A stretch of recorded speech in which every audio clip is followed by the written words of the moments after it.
सरकार बेशक खाने का कहता है जो हम अनाज दे रहे हैं किसान को खाने के लिए, गरीब को खाने के लिए, वो मत दे, लेकिन नीलगाय से मुक्ति दिला दे। हिरन जैसी चाल और घोड़े जैसा कद, ये झुंड जिस इलाके में पहुंच जाए वहां की फसलें उजड़ने से कोई नहीं रोक सकता।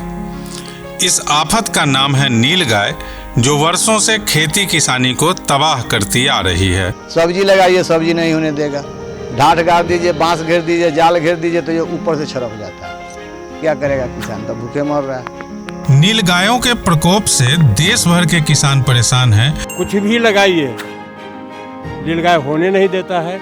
और बिहार के तो 20 जिले बुरी तरह और 11 जिले आंशिक रूप से प्रभावित हैं। कुछ किसानों ने खेतों में फसलों की जगह बागवानी शुरू की, लेकिन समस्या बनी रही।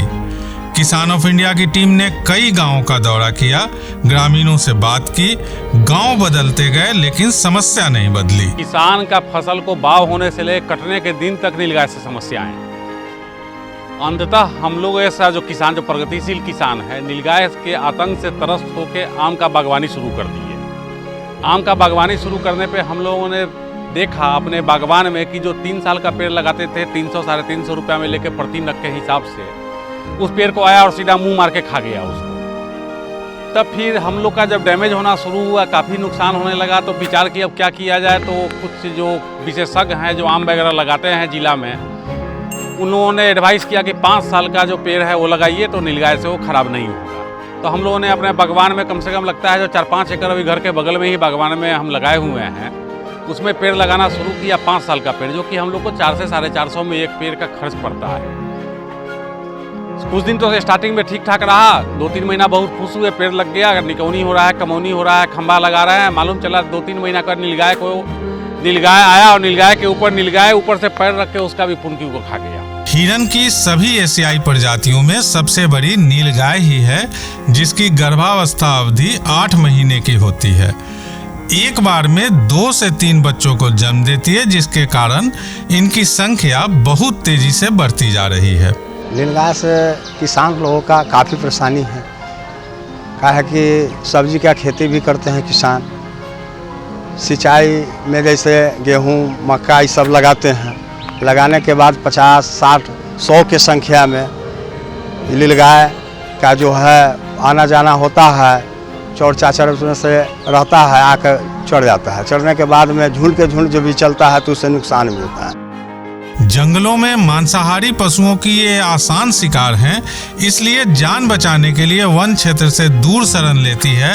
लेकिन मुश्किल ये है कि अपना पेट भरने के लिए ये किसानों की पेट पर लात मार देती हैं। उसको हम मार नहीं सकते, किसान को नहीं कहेंगे कि आप मार लीजिए, तो लेकिन नुकसान तो बहुत कर रहे हैं। तो हम उनको भगाने के लिए एक आवाज़ करने वाला एक यंत्र भी निकला, उस यंत्र को भी हम लोग उपलब्ध करा रहे हैं। बाकी हम लोग ये कोशिश कर रहे हैं कि किसान अपने खेत में मेड़ बना के किसी प्रकार से उसका रूप करते, उसमें भी हम लोग किसान को मदद करेंगे खेत को घेरने में, जाली से, लोहे से, तार से, जैसे तो उसमें भी हम लोग सब्सिडी देंगे और उसमें भी मदद करेंगे कि अपने खेत का वो बचाव करें। उनकी संख्या भी बहुत बड़ी है, हाल के वर्षों में तो और अधिक बढ़ी, तो उसके कारण वो परेशान है और फसल का नुकसान भी है। बहुत सारे फसल को तो किसान खेती करना बंद कर दिए, जैसे चने की खेती, मटर की खेती, ये सब बहुत प्रभावित हुई है। और पहले गंगा के इलाके में थे, अब तो गंगा के उस तरफ दक्षिण के भी इलाके में वो फैल गए हैं। बार बार वैज्ञानिकों से भी कह रहे हैं कि इसका उपाय ढूंढिए, देखिए, बिना मारे बिना ये क्या उपाय हो सकता है। लोग लगे हुए हैं। दूसरी बात है कि यह भी हम लोगों ने शुरू किया है कि ये उसमें मेल है, उस मेल की जो प्रजनन शक्ति है उसको समाप्त करें। किसानों की तरह सरकार भी नीलगायों के आगे लाचार नजर आती है, क्योंकि समाधान जमीन पर अब तक तो नहीं उतारे जा सके हैं। पटना हाईकोर्ट ने साल 2010 में कहा था कि नीलगायों से होने वाला नुकसान इतना व्यापक है कि गरीब किसान और गरीब होते जा रहे हैं। 2011 में कोर्ट ने 3 महीने के भीतर समाधान निकालने को कहा था। नीलगायों को मारने की इजाजत भी दी गई, लेकिन 1 दशक बाद आज भी वही स्थिति है और इनकी संख्या पहले से कहीं ज्यादा बढ़ चुकी है।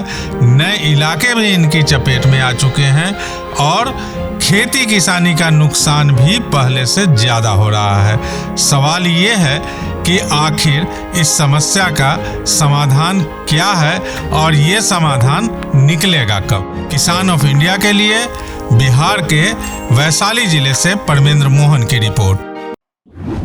किसान ऑफ इंडिया के YouTube चैनल को सब्सक्राइब करने के लिए नीचे दिया सब्सक्राइब बटन दबाएं और किसान ऑफ इंडिया से जुड़े सभी अपडेट्स को पाने के लिए बेल आइकन दबाना ना भूलें।